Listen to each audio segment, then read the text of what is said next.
Shalom. Ya, kita banyak belajar firman Tuhan. Setelah hari Pentakosta, Roh Kudus dicurahkan. Kita banyak belajar tentang Roh Kudus. Bagaimana itu Roh Kudus, dampaknya dan peranannya dalam kehidupan kita, orang-orang yang percaya kepada Tuhan Yesus Kristus. Mari Bapak Ibu Saudara, saya ajak kita untuk membuka Alkitab kita dari Kisah Para Rasul pasal 2. Kisah Para Rasul pasal 2 ayat 36 sampai dengan 42. Kisah Para Rasul pasal 2 ayat 36 sampai dengan 42. Oke, baik. Mari Bapak Ibu Saudara, kita baca bersama-sama ayat firman Tuhan ini. 1, 2, 3. Jadi seluruh kaum Israel harus tahu dengan pasti bahwa Allah telah membuat Yesus yang kamu salibkan itu menjadi Tuhan dan Kristus. Ketika mereka mendengar hal itu, hati mereka sangat terharu. Lalu mereka bertanya kepada Petrus dan rasul-rasul yang lain, "Apakah yang harus kami perbuat, saudara-saudara?" Jawab Petrus kepada mereka, "Bertobatlah dan hendaklah kamu masing-masing memberi dirimu dibaptis dalam nama Yesus Kristus untuk pengampunan dosamu, maka kamu akan menerima karunia Roh Kudus. Sebab bagi kamulah janji itu, dan bagi anak-anakmu, dan bagi orang yang masih jauh, yaitu sebanyak yang akan dipanggil oleh Tuhan Allah kita." Dan dengan banyak perkataan lain lagi, ia memberi suatu kesaksian yang sungguh-sungguh, dan ia mengencang dan menasihati mereka. Katanya, "Berilah dirimu diselamatkan dari angkatan yang jahat ini." Orang-orang yang menerima perkataannya itu memberi diri dibaptis, dan pada hari itu jumlah mereka bertambah kira-kira 3.000 jiwa. Mereka bertekun dalam pengajaran rasul-rasul dan dalam persekutuan, dan mereka selalu berkumpul untuk memecahkan roti dan berdoa. Sampai di sana pembacaan firman Tuhan. Bapak Ibu Saudaraku yang dikasihi oleh Tuhan Yesus Kristus, tema firman Tuhan yang kita mau dengar dan pelajari pagi hari ini yaitu dampak mengikuti pimpinan Roh Kudus. Dampak mengikuti pimpinan Roh Kudus. Bagaimanakah dampak pimpinan Roh Kudus itu dalam kehidupan setiap orang yang percaya kepada Tuhan Yesus Kristus?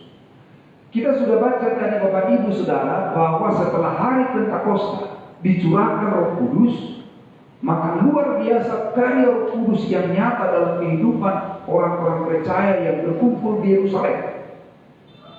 Mereka berbahasa-bahasa yang lain dan semuanya memuliakan Tuhan. Dan kemudian bukan hanya itu saja Bapak Ibu Saudara, tetapi Petrus dengan keberanian yang dari Roh Kudus, dia menyampaikan firman Tuhan, dia berkhotbah. Banyak orang yang mendengarkan bagaimana perkataan-perkataan yang disampaikan oleh Petrus. Bapak Ibu Saudara, kalau kita lihat tadi dalam pembacaan itu dikatakan, jadi seluruh kaum Israel harus tahu dengan pasti, jangan ragu-ragu, jangan bimbang, tapi tahu dengan pasti bahwa Allah telah membuat Yesus yang kamu salibkan itu menjadi Tuhan dan Kristus. Dia adalah Mesias. Roh Kudus itu memenuhi kehidupan Petrus dan dia menyampaikan berita Injil dengan penuh kuasa, dengan penuh kepastian.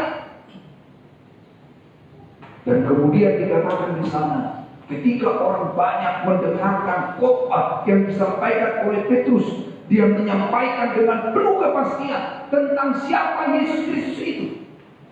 Maka dikatakan, ketika mereka mendengar hal itu, hati mereka sangat terharu.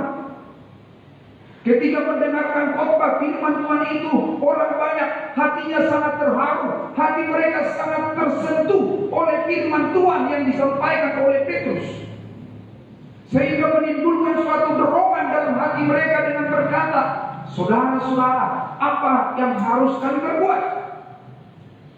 Apa yang harus kami perbuat?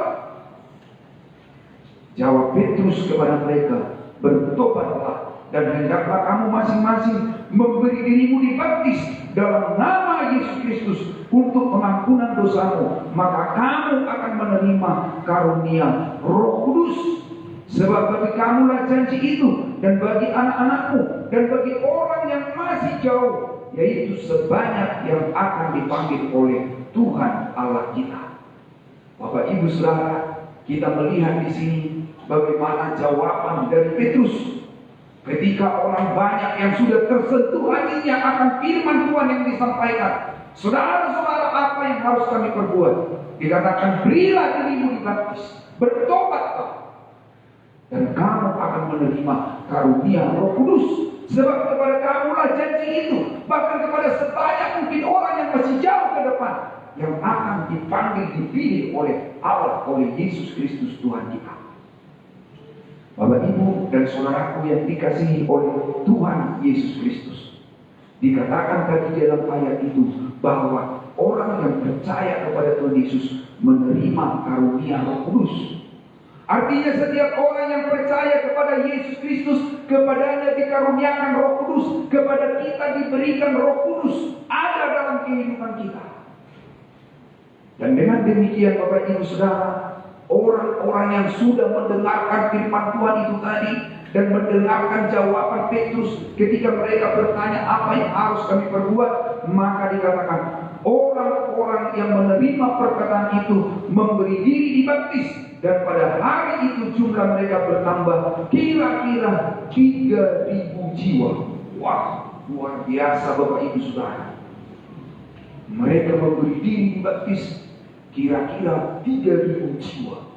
Ini karya Roh Kudus yang luar biasa dalam kehidupan Petrus dan juga kehidupan orang-orang yang berkumpul pada waktu itu mendengarkan firman Tuhan. Mereka memberi diri dibaptis. Kita Bapak Ibu Saudara ada bimbingan baptisan. Kalau pada waktu itu percaya kepada Yesus langsung dibaptis. Kepada kita masih diberikan Tuhan kesempatan percaya kepada Yesus, kita dibimbing, kita mengerti makna baptisan itu Bapak Ibu Saudara.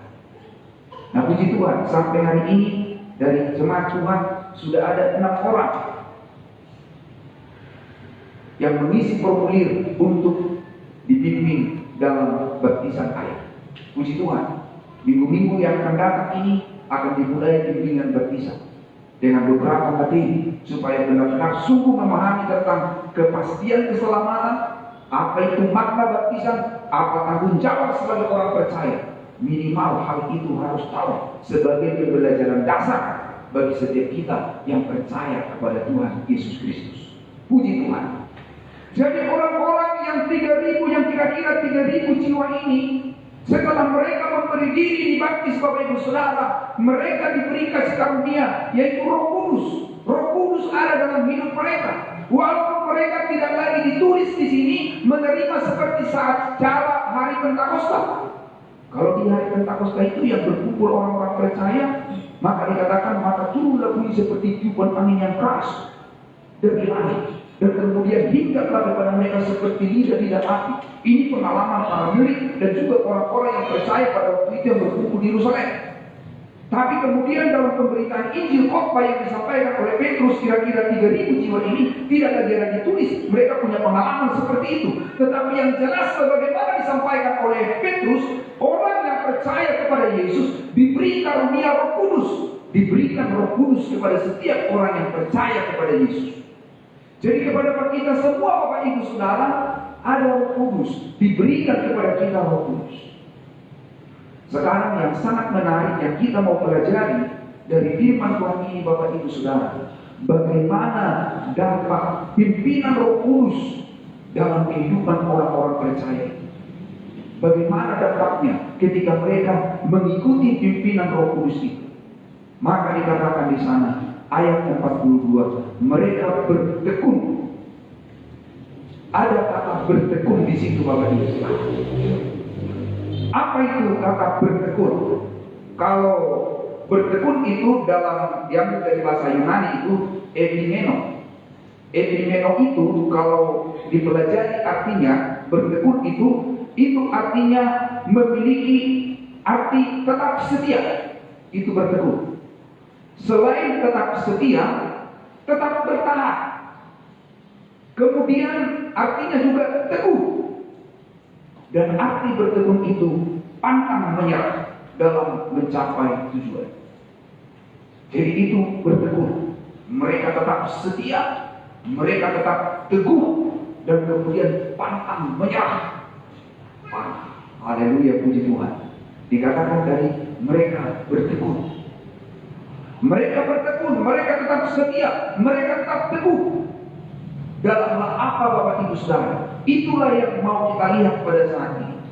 Dampak mengikuti pimpinan Roh Kudus itu yang pertama, mereka bertekun dalam pengajaran rasul-rasul.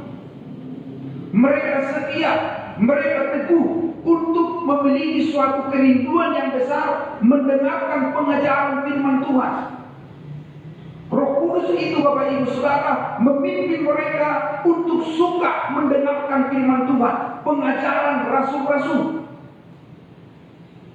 Kalau disebut bertekun mendengar pengajaran rasul-rasul, artinya mereka sungguh-sungguh memperhatikan. Makanya Yesus pun sering berkata, barang siapa bertelinga, hendaklah dia mendengar. Apa maksudnya itu, Bapak Ibu Saudara? Artinya supaya kita sungguh-sungguh mendengar, memperhatikan, hingga mengerti dan memahami akan pengajaran itu. Karena ada pendengar tapi sepintas saja, sehingga tidak memahami dengan jelas pesan firman Tuhan yang disampaikan, sehingga berlalu begitu saja.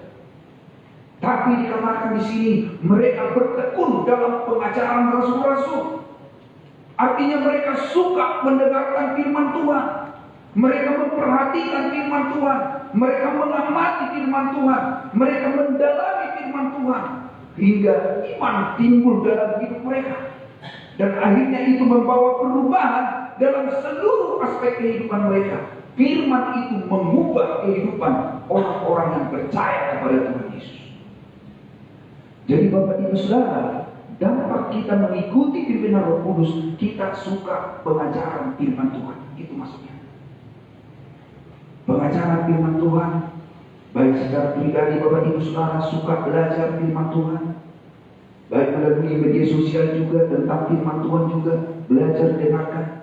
Baik ketika beribadah seperti ini ada khotbah yang disampaikan Bapak Ibu Saudara, dengarkan sungguh-sungguh.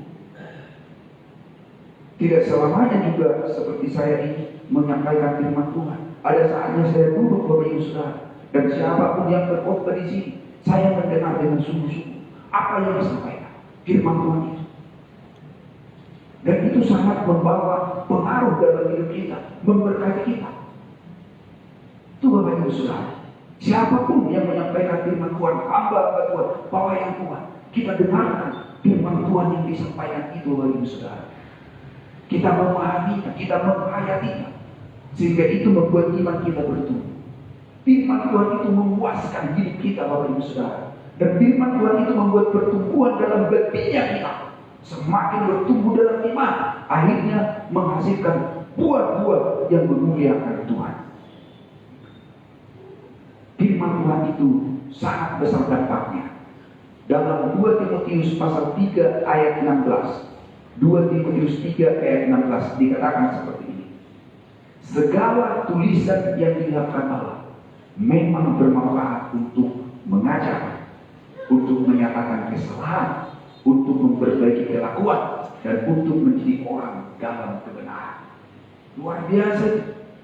Kalau Bapak Ibu Saudara kita benar-benar menghayati bagaimana manfaat kegunaan dari firman Tuhan ini, mengajar kita, menyatakan kesalahan kita,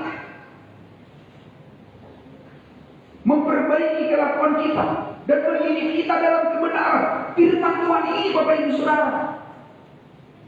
Jadi firman Tuhan yang disampaikan kepada kita bukan hanya berbicara tentang berkat-berkat saja, tapi kadang-kala kita ditegur dengan keras, dengan tegas. Tapi tujuannya supaya kita sehat dalam iman, Bapak Ibu Saudara.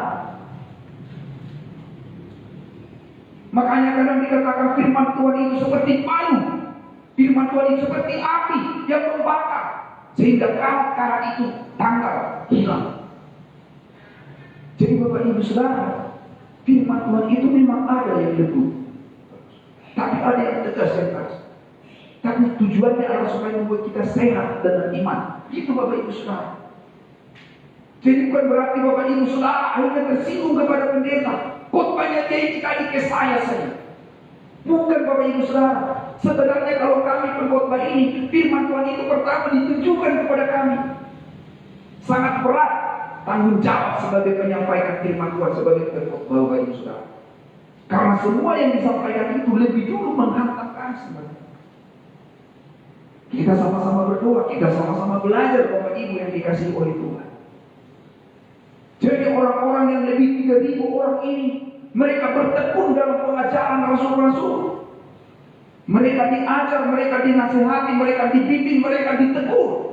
Supaya apa? Supaya mereka terus bertumbuh dalam iman yang sehat. Itu maksudnya Bapak Ibu Saudara. Jadi sangat luar biasa peranan firman Tuhan yang menjadi awasan bagi kita Bapak Ibu Saudara. Adakah kita menyediakan hati dan waktu untuk sungguh-sungguh belajar firman Tuhan, baik secara pribadi ataupun ketika berkumpul dengan saudara seiman seperti ibadah pada saat ini? Ada ibadah raya, ada ibadah doa, ada ibadah berkawan khusus untuk kaum perempuan, ada ibadah kaum berkaya khusus kaum pria. Kita belajar firman Tuhan. Ada ibadah remaja pemuda, ada ibadah sekolah minggu. Ada di sana disampaikan firman Tuhan. Roh Kudus memimpin kita untuk bertekun dalam pengajaran firman Tuhan. Roh Kudus pimpin kita. Tapi pertanyaannya, maukah kita mengikuti pimpinan Roh Kudus itu untuk kita bertekun mendengarkan pengajaran firman Tuhan, atau justru banyak dialihkan mendengarkan berita-berita yang ada di dunia ini? Jujur Bapak Ibu Saudara, di media sosial sekarang yang semakin berkembang ilmu teknologi ini, begitu gampang kita untuk mendengar berbagai macam berita-berita, mengakses berbagai berita-berita yang terjadi di dunia ini. Apakah yang menakutkan, apakah yang lucu, apakah yang bagaimana, macam-macam. Dan kita perlu waspada, hati-hati Bapak Ibu Saudara. Harus ada filter dalam kehidupan kita dalam hal itu. Di antara semua kesempatan mendengarkan berita-berita itu, masih adakah di hati kita kerinduan untuk mendengarkan firman Tuhan dengan sungguh-sungguh? Karena firman Tuhan inilah yang membuat iman kita bertumbuh dengan sehat Bapak Ibu Saudara. Ataukah diracuni dengan berbagai berita-berita yang lain? Nah ini Bapak Ibu Saudara menjadi awasan bagi kita semua. Dampak mengikuti pimpinan Roh Kudus, bertekun dalam pengajaran firman Tuhan. Jadi Bapak Ibu Saudara, mari kita sama-sama semakin tekun, tetap setia, tetap teguh, memiliki semangat yang besar untuk mendengarkan firman Tuhan, berita Injil, kabar baik, kabar keselamatan, kebenaran firman Tuhan ini yang mengajar kita, yang menghibur kita, yang membuat kita kuat Bapak Ibu Saudara. Ingat baik-baik sebagaimana dalam 2 Timotius 3 ayat 16 tadi, manfaat firman Tuhan itu mengajar kita, ya, menyatakan kesalahan, memperbaiki kelakuan, mendidik kita dalam kebenaran. Luar biasa peranan dari firman Tuhan. Oke, baik Bapak Ibu Saudara. Selanjutnya yang kedua kita lihat, selain bertekun dalam pengajaran rasul-rasul atau pengajaran firman Tuhan, maka setiap orang yang percaya, yang mengikuti pimpinan Roh Kudus, dia bertekun dalam persekutuan. Dia tetap setia, dia tetap memiliki semangat yang besar untuk bersekutu dengan saudara-saudara seiman. Roh Kudus memimpin kita Bapak Ibu Saudara untuk datang berkumpul seperti ini. Bapak Ibu Saudara tidak akan bisa menikmati persekutuan dengan saudara-saudara seiman tanpa datang ke tempat ini. Kalau kita hanya di rumah masing-masing Bapak Ibu Saudara, bagaimana kita bisa berkumpul hadir bersama seperti ini untuk memuji menyembah Tuhan dalam satu roh. Ada nyanyian tadi, kita sama-sama dalam satu roh memuji Tuhan, menyembah Tuhan. Adakah Bapak Ibu Saudara merasakan bahwa ketika kita mengalami masa-masa pandemi dengan berbagai batasan-batasan, aturan-aturan yang memang itu demi kesehatan kita, tapi jujur dalam hal persekutuan ada yang kurang dalam hidup kita? Rindu untuk bertemu dengan saudara-saudara seiman untuk memuji menyembah Tuhan. Sehingga beberapa dari jemaat berkata, Pak Pendeta, apakah sudah belum bisa dimulai sekarang untuk kita beribadah bersama-sama? Rasanya sudah lama Pak Pendeta tidak bertemu dengan saudara-saudara seiman untuk bisa berpendapat, kemudian ada senyum, kadang berbicara, nah gitu, bersama-sama memuji menyembah Tuhan. Nah, ada dorongan, ada kerinduan. Saya berkata, puji Tuhan, sudah semakin teratasi ini pandemi, ya kita berdoa.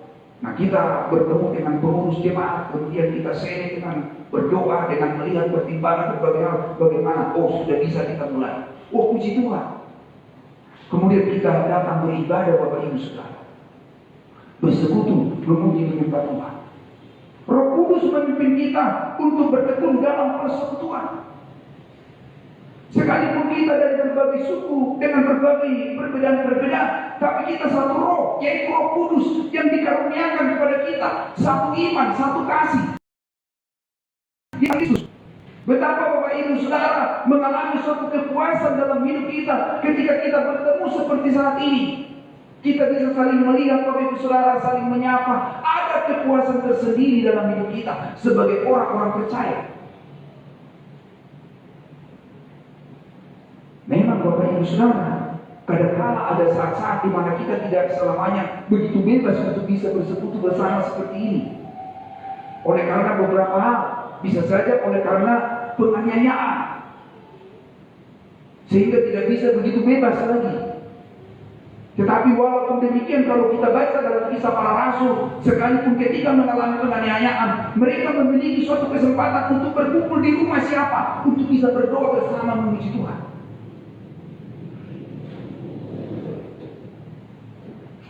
Mari Bapak Ibu Saudara, saya rindu baca kita bagaimana mereka bertekun dalam persekutuan, padahal ada saat-saat penganiayaan. Kisah para Rasul 12. Saya akan baca untuk kita. Kisah para Rasul pasal 12 ayat 11 dan 12.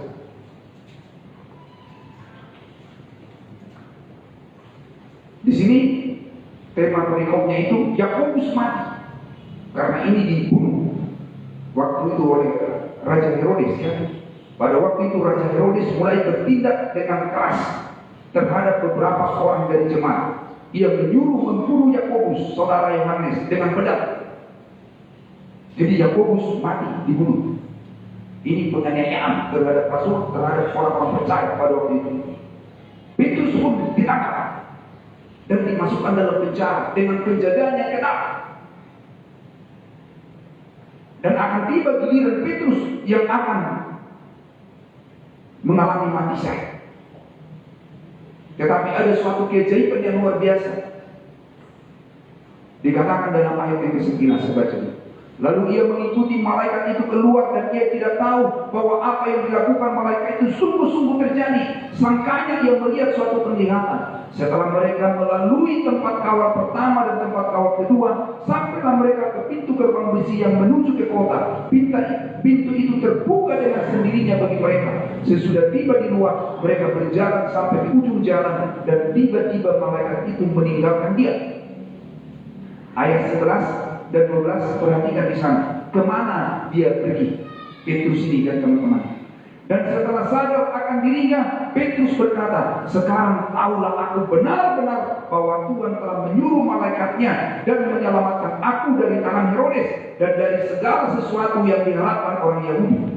Dan setelah berpikir sebentar, pergilah ia ke rumah Maria, ibu Yohanes, yang disebut juga Markus. Di situ banyak orang berkumpul dan berdoa. Wah, luar biasa Bapak Ibu Saudara. Di tengah-tengah penganiayaan yang terjadi, umat Tuhan masih mereka berkumpul di satu tempat, yaitu di rumah Maria, ibu Yohanes yang disebut juga Markus. Mereka berkumpul di sana, bersekutu di sana, dan mereka berdoa. Ini saat-saat penganiayaan, Bapak Ibu Saudara. Mereka masih mau bersekutu. Walaupun tidak bisa mereka bersekutu di satu tempat yang bebas apa semua, tapi Bapak Ibu Saudara, mereka mau bersekutu, memuji menyembah Tuhan. Ini kita di Indonesia ini Bapak Ibu Saudara, belum terjadi penganiayaan yang sedemikian ini. Masihkah mau datang untuk bersekutu memuji Tuhan? Kalau sampai terjadi seperti ini, terjadi penganiayaan kepada hamba-hamba Tuhan, masihkah umat Tuhan akan berkumpul di satu tempat di mana untuk bersekutu, berdoa kepada Tuhan? Atau masing-masing sudah lari sendiri-sendiri? Kalau kita perhatikan dalam firman Tuhan ini, di masa-masa penganiayaan, Roh Kudus memimpin mereka untuk bertekun dalam persekutuan dan berdoa, walaupun di tempat yang tersembunyi. Luar biasa Bapak Ibu Saudara. Jadi kalau kita mengikuti pimpinan Roh Kudus itu, dampaknya itu kita suka bersekutu, datang bersekutu dengan saudara-saudara seiman. Tidak ada alasan untuk tidak datang, tapi datang Bapak Ibu Saudara. Walaupun saya katakan ada memang waktu-waktu kita tidak sebebas itu untuk bisa bersekutu bersama. Ketika terjadi penganiayaan, ketika terjadi virus sakit penyakit Bapak Ibu Saudara, memang kita tidak bisa sebebas ini untuk datang bersekutu seperti ini. Tetapi kan tidak selamanya waktu itu seperti itu. Ada masa-masa akhirnya itu sudah selesai. Dan setelah sudah selesai Bapak Ibu Saudara, masih terus dengan kenikmatan tersendiri saja. Padahal diingatkan kita untuk bersekutu dengan saudara-saudara seiman. Walaupun kita beribadah secara virtual di rumah, itu tidak sama dengan beribadah seperti kita berkumpul langsung dengan saudara-saudara seiman. Itu bedanya. Makanya baru-baru ini Bapak Ibu Saudara, ada yang mengembangkan pelayanan dengan Metaverse Church. Ya. Metaverse Church itu dengan mempergunakan alat-alat media sosial, di mana jemaat tidak perlu datang kumpul, tapi dari rumah masing-masing. Kemudian melalui media sosial, melalui sebuah alat, ya, yang ada 3 dimensi atau berapa dimensi itu kemudian dimasukkan di situ, seolah-olah kita sudah bertemu semua, berkumpul semua, apa semua di situ. Ada melalui Zoom dan lain sebagainya. Oke lah, di waktu masa-masa yang agak sulit apa itu berlangsung sedemikian. Tapi kalau sudah selesai masa-masa sulit, Bapak Ibu Saudara, tidak lagi seperti itu. Kembali Bapak Ibu Saudara, kita harus bersekutu, memuji memuliakan Tuhan. Memang untuk berdoa, untuk belajar firman Tuhan, itu bisa kita seorang diri lakukan di rumah. Tapi untuk bersekutu dengan saudara-saudara seiman, tidak bisa tidak. Memang menyediakan hati waktu untuk datang hadir, berkumpul bersama, memuji menyembah Tuhan. Makanya kita Bapak Ibu Saudara diingatkan oleh firman Tuhan pada saat ini, supaya kita mau mengikuti pimpinan Roh Kudus itu.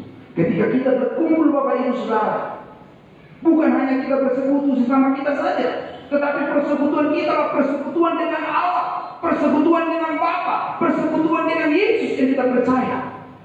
Itu persekutuan kita Bapak Ibu Saudara. Bukan hanya asal persekutuan yang kumpul-kumpul seperti indah, tapi persekutuan kita itu kita menikmati hubungan yang indah di dalam kasih Tuhan dengan Allah kita yang kita percaya. Mari kita baca sama-sama Bapak Ibu Saudara 1 Yohanes 1 ayat 3. 1 Yohanes 1 ayat 3. Mari kita baca sama-sama ayat ini. 1 Yohanes 1 ayat 3. Oke baik, 1, 2, 3. Apa yang telah kami lihat dan yang telah kami dengar itu, kami beritakan kepada kamu juga, supaya kamu pun beroleh persekutuan dengan kami. Dan persekutuan kami adalah persekutuan dengan Bapa dan dengan anaknya Yesus Kristus. Luar biasa. Jadi persekutuan kita sebagai saudara seiman, sekaligus persekutuan kita dengan Bapa, dengan Yesus Kristus Sang Juru Selamat. Makanya Roh Kudus kita memimpin kita untuk tekun bersekutu dalam berbagai keadaan. Kecuali nanti Bapak Ibu Saudara, kita sudah tidak berdaya, kita sudah tua, ya, tidak ada lagi kekuatan. Kekuatan memang ada, tapi daya apa boleh buat? Karena fisik kita sudah semakin tua, ya udah tinggal di rumah, berbaring di atas tempat tidur, tidak bisa lagi kumpul dengan saudara seiman. Ya memang itu sudah masanya. Tapi kalau masih diberikan kita kesehatan, kekuatan Bapak Ibu Saudara, belum lagi dilengkapi dengan alat-alat transportasi, sepeda kah, motor kah, mobil kah, jalan yang bagus kah, masa kita tidak datang berkumpul dengan saudara yang ini Bapak Ibu Saudara, luar biasa. Kalau kita menghayati tentang kebaikan Tuhan kepada kita semua, maka kita hendaknya bersama-sama ada waktu untuk memuji menyembah Tuhan bersama-sama. Haleluya, puji Tuhan. Bagaimana dengan Bapak Ibu Saudara? Adakah kita benar-benar menghayati Roh Kudus itu memimpin kita untuk tekun dalam persekutuan? Dalam persekutuan. Kemarin Bapak Ibu Saudara, kami ada olahraga di bukit di PDP Pusat. Kami ada beberapa orang, ada rekan-rekan juga anggota Tuhan yang dari Jakarta juga, ya. Kemudian cerita-cerita, dikatakan, wah, ini kita sangat bersyukur ya, diberikan Tuhan kesempatan seperti ini, ya, yaitu untuk bisa berolahraga, menikmati alam ciptaan Tuhan yang begitu indah, udara yang segar, waduh, pemandangan yang bagus, wah, puji Tuhan, ini berkat Tuhan. Ya benar, itu berkat Tuhan. Kemudian kita ngomong-ngomong, makanya kalau kita pikir-pikir, ya hidup kita ini diisi oleh 5B, ya kembali 5B itu. B yang pertama apa? Beribadah. B yang kedua apa? Berkarya. B yang ketiga apa? Berolahraga. B yang keempat apa? Berekreasi. B yang kelima apa? Beristirahat yang cukup. Oh iya, 5B ya.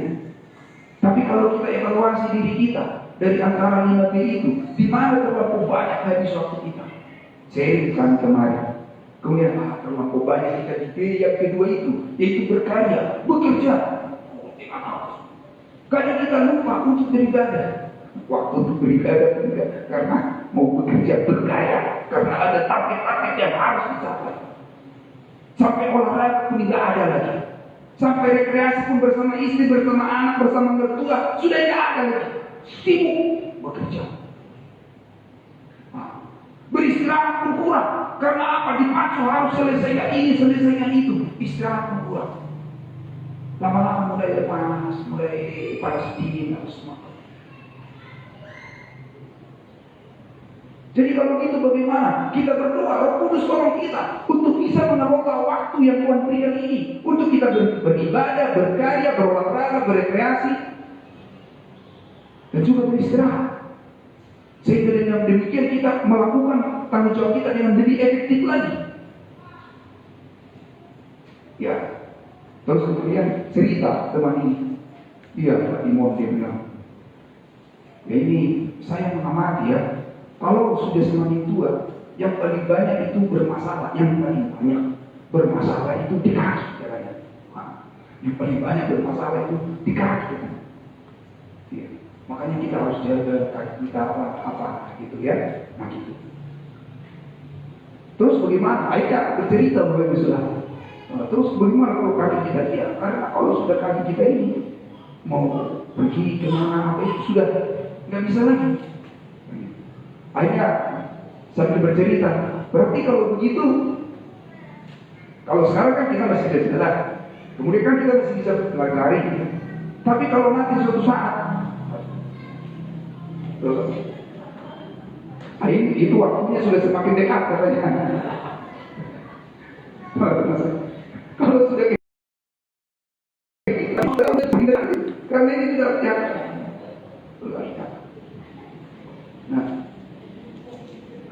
Terus lama-lama mau ngangkat pun sudah tidak mampu lagi katanya. Jadi sudah ada begini saja terus kaki itu. Kalau sudah begini terus Pak Timon dia bilang, ya. Kemudian sudah bengkak apa semua, siap-siap. Dekat banget. Jadi artinya Bapak Ibu Saudara, kita berdoa, Roh Kudus tolong saya untuk bisa mengelola waktu saya dengan baik. Karena waktu kita ini berjalan terus dan waktu kita ini sangat singkat Bapak Ibu Saudara. Tuhan mau kita menikmati segala berkat Tuhan yang Tuhan berikan itu. Berkat rohani, berkat jasmani, Tuhan mau kita menikmatinya Bapak Ibu Saudara. Jadi waktu untuk beribadah ada, waktu untuk berkarya ada, waktu untuk berolahraga ada, waktu untuk berekreasi ada, waktu untuk beristirahat itu ada Bapak Ibu Saudara. Bagaimana kita bisa mengelolanya dengan baik? Nah gitu. Kalau sampai waktu kita tidak ada waktu untuk beribadah, aduh apa artinya hidup kita ini? Walaupun kita berkarya mendapatkan hal yang begitu banyak, tapi persekutuan kita dengan saudara seiman dengan Tuhan berkurang.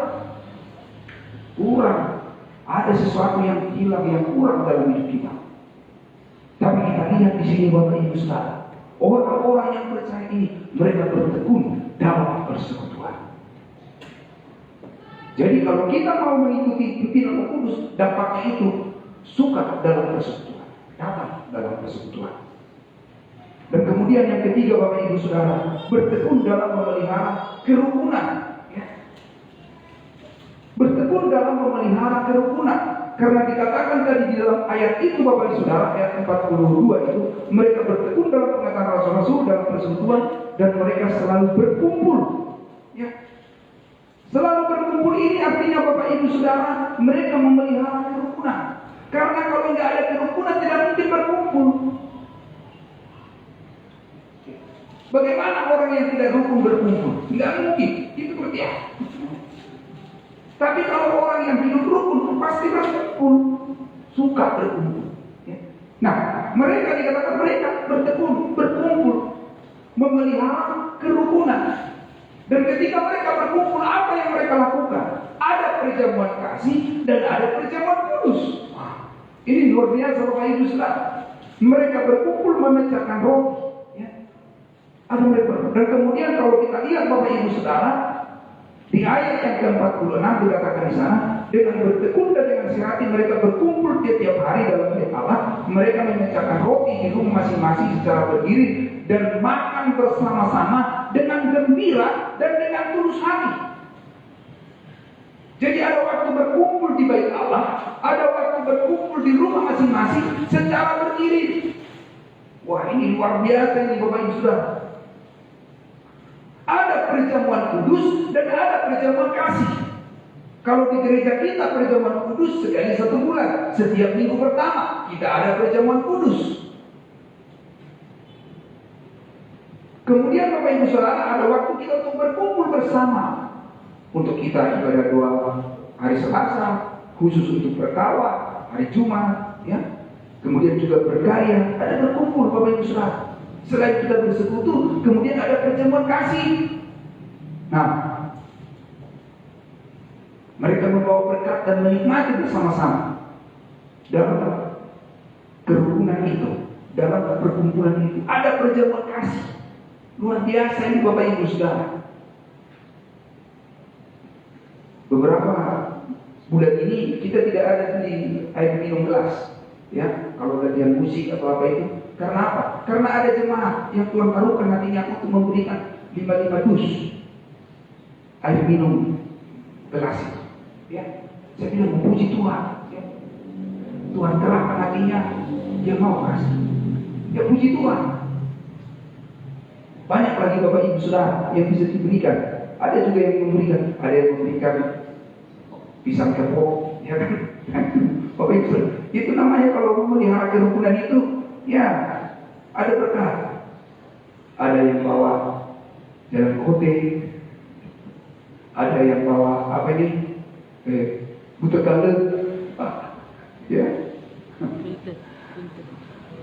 Ada yang bilang Pak Pendeta, ini ada daun kelor. Oh, daun kelor, puji Tuhan. Ada yang kasih ini ada cabai buat sambal, Hanya kemarin kita bisa makan sama-sama. Padahal hari Jumat itu ibadah perkawan ya, tapi kena ciprakan juga berkarya. Beberapa kami hidangkan sengaja pakai beberapa, hanya kami ikut makan juga karena ada perjamuan kasih. Ya. Ada yang kasih singkong, ada yang kasih minyak goreng.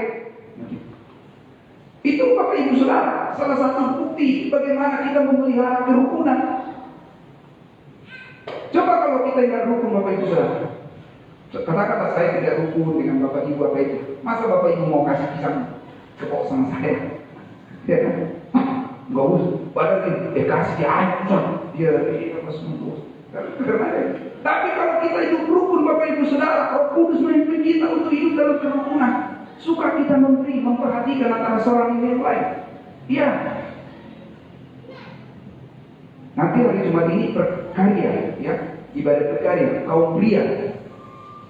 Oh, puji Tuhan, kami juga mau menikmati. Mari sama-sama Bapak Ibu Saudara. Ada kita bersekutu, tapi ada juga berjamuan kasih. Ya puji Tuhan. Itu anugerah Tuhan Bapak Ibu Saudara. Tapi kita dalam persekutuan itu tidak ada membaku apa seperti itu. Kita bersyukur Bapak Ibu Saudara. Kita lihat mereka di dalam firman Tuhan yang kita bacakan, bahwa dikatakan di sana tadi apa Bapak Ibu Saudara? Mereka memecahkan roti masing-masing, bergilir, makan bersama-sama dengan gembira dan dengan tulus hati.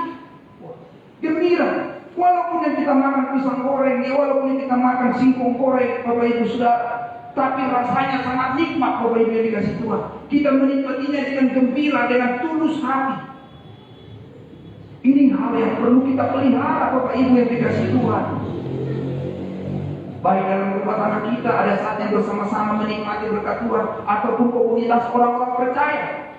Bapak Ibu Saudara, kita memelihara untuk tekun dalam memelihara kerukunan. Tidak mungkin tidak ada perbedaan. Ada perbedaan Bapak Ibu Saudara. Ya, banyak perbedaan di antara kita. Makanya Bapak Ibu Saudara, saya mengajukan beberapa pertanyaan. Mengapa ada kerukunan? Karena ada perbedaan. Kenapa ada perbedaan? Karena perbedaan itu sarana yang Tuhan pakai untuk membentuk kita. Dengan adanya perbedaan-perbedaan itu sarana yang Tuhan pakai bagaimana kita memelihara kerukunan walaupun kita ada perbedaan sifat, karakter, pertumbuhan iman, suku, dari segi sosial kita berbeda-beda. Tetapi walaupun ada perbedaan itu, kita hidup rukun. Karena apa Bapak Ibu Saudara? Karena walaupun dalam hal beda kita, dalam hal suku beda, dalam hal pendidikan, dalam hal status sosial, dalam status ekonomi, atau pertumbuhan iman kita berbeda, tetapi kita sama dan satu dalam satu roh, Roh Kudus, satu iman kepada Yesus, satu pengharapan, berpengharapan kepada Yesus, kita satu kasih, yaitu kasih Kristus. Jadi Bapak Ibu Saudara, Tuhan mau semakin hari kita semakin mengikuti pimpinan Roh Kudus itu untuk kita terus memelihara dan meningkatkan yang namanya kerukunan. Puji Tuhan. Dan firman Tuhan bilang, apabila kita hidup rukun, Tuhan akan memerintahkan berkat-berkatnya kepada kita. Kalau kita hidup rukun, itu firman Tuhan Bapak Ibu Saudara. Tuhan berikan berkat apa saja. Yang pertama damai sejahtera, sudah pasti itu.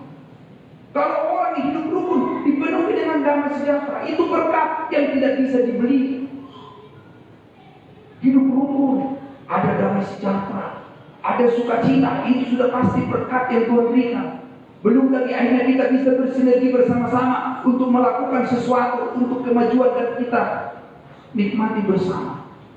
Itu Bapak Ibu Saudara, ada banyak berkat yang Tuhan berikan, yang Tuhan perintahkan kepada kita ketika kita hidup rukun mengikuti pimpinan Roh Kudus. Jadi Roh Kudus itu memimpin kita untuk hidup rukun Bapak Ibu Saudara, dan kemudian bersinergi. Dan yang terakhir, kalau kita mengikuti pimpinan Roh Kudus sebagaimana dalam firman Tuhan ini, maka bertekun dalam berdoa. Mereka bertekun dalam berdoa.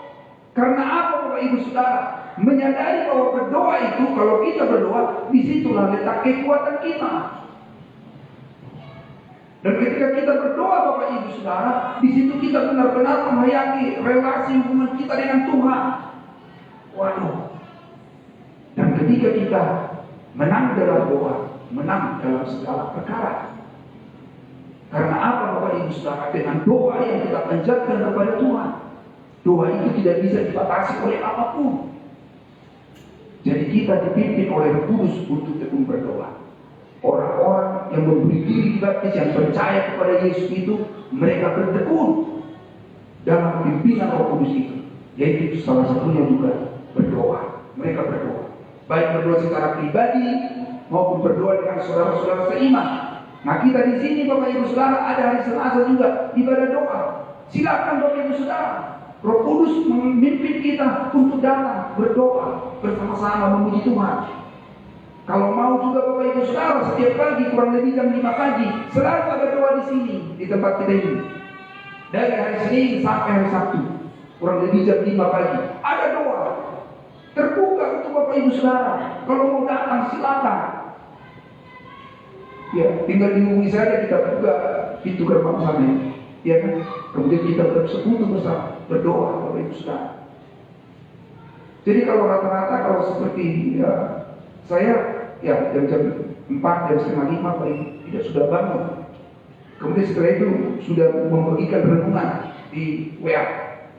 Kemudian saya dengarkan itu renungan yang dibagikan itu. Dan setelah itu sudah turun ke bawah. Kami yang tinggal di pastoral ini memuji Tuhan, kemudian belajar firman Tuhan. Baru doa siapa? Mendoakan semua Bapak Ibu Saudara. Penasehat PPJ, seluruh jemaat, pemerintah, bangsa, negara, masyarakat sekitar semua. Setiap hari didoakan. Dan saya juga percaya Bapak Ibu mendoakan kami. Itu artinya kita saling mendoakan. Tekun dalam berdoa. Kadang banyak hal yang mencoba supaya kita jangan tekun berdoa. Berbagai macam hal yang mencoba menyita perhatian kita, waktu kita. Akhirnya kadang kita waktu kita berdoa sudah terlewatkan. Bapak Ibu Saudara, kita diingatkan oleh firman Tuhan. Sebenarnya Roh Kudus memimpin kita untuk tekun berdoa. Pertanyaannya, adakah kita peka terhadap pimpinan Roh Kudus itu? Dan maukah kita mengikuti pimpinan Roh Kudus itu? Karena Roh Kudus itu selalu memimpin kita kepada seluruh kebenaran. Makanya ketika orang-orang percaya ini mendengarkan firman Tuhan, maka sebagai bukti aplikasinya, mereka bertekun dalam persekutuan. Sebagai bukti aplikasinya Bapak Ibu Saudara, mereka bertekun dalam memelihara kerukunan. Sebagai bukti aplikasinya dalam hidup mereka, maka mereka bertekun dalam berdoa. Bagaimana dengan Bapak Ibu Saudara, dengan kita semua Bapak Ibu yang dikasihi Tuhan? Adakah kita mau semakin peka mendengarkan pimpinan Roh Kudus itu? Dan adakah kita mau untuk mengikuti pimpinan Roh Kudus itu? Dan kalau kita benar-benar mau mengikuti pimpinan Roh Kudus itu, maka kita akan bertekun dalam pengajaran firman Tuhan, bertekun dalam persekutuan, bertekun dalam memelihara kerukunan, dan bertekun dalam berdoa. Biarlah Roh Kudus menolong kita semua Bapak Ibu Saudara untuk terus bertumbuh di dalam kebenaran, sehingga hidup kita semakin berdampak bagi kemuliaan namanya. Tuhan Yesus memberkati kita sekalian. Amin.